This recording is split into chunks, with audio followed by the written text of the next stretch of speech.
പെരുമ്പാവൂരിൽ മത്സര ഓട്ടം നടത്തിയ സ്വകാര്യ ബസിന്റെ സർവീസ് നിർത്താൻ മോട്ടോർ വാഹന വകുപ്പിന്റെ ഉത്തരവ്. അജുവ എന്ന സ്വകാര്യ ബസ് ഓടിച്ച ഡ്രൈവറുടെ ലൈസൻസ് സസ്പെൻഡ് ചെയ്യുമെന്ന് മോട്ടോർ വാഹന വകുപ്പ് അറിയിച്ചു. ബസ്സുകളുടെ മത്സരയോട്ടവുമായി ബന്ധപ്പെട്ട് 24 വാർത്തയെ തുടർന്നാണ് നടപടി. സ്വകാര്യ ബസ്സുകളുടെ മത്സരോട്ടത്തിനെതിരെ പരാതികൾ വീണ്ടും ഉയരുന്നതിനിടെയാണ് കോതമംഗലം പെരുമ്പാവൂർ റൂട്ടിൽ സർവീസ് നടത്തുന്ന ബസ്സുകൾ ആളുകളുടെ ജീവൻ പണയം വെച്ച് മത്സരോട്ടം നടത്തിയത്.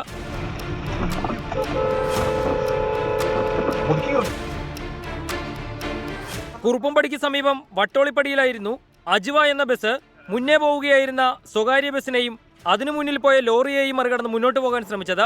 ഇതേസമയം എതിർദിശയിൽ നിന്നും വന്ന കാറിലെ യാത്രക്കാർ തലനാരിഴയ്ക്കാണ് അപകടത്തിൽ നിന്ന് രക്ഷപ്പെട്ടത്. കാറിലുണ്ടായിരുന്നവർ തന്നെയാണ് ബസിന്റെ മത്സര ഓട്ടം വീഡിയോയിൽ ചിത്രീകരിച്ചത്. ഈ ദൃശ്യങ്ങൾ സഹിതം 24 വാർത്ത നൽകിയതിന് പിന്നാലെയാണ് ബസ് ഡ്രൈവറുടെ ലൈസൻസ് സസ്പെൻഡ് ചെയ്യാൻ മോട്ടോർ വാഹന വകുപ്പ് തീരുമാനിച്ചത്. സ്വകാര്യ ബസ് ഇന്ന് സർവീസ് നടത്തേണ്ട എന്നും ഉദ്യോഗസ്ഥർ നിർദ്ദേശം നൽകിയിട്ടുണ്ട്. ഡ്രൈവർക്കെതിരെ കൂടുതൽ നടപടികൾ ഉണ്ടാകുമെന്ന സൂചനയും ഉദ്യോഗസ്ഥർ നൽകുന്നു. 24 കൊച്ചി.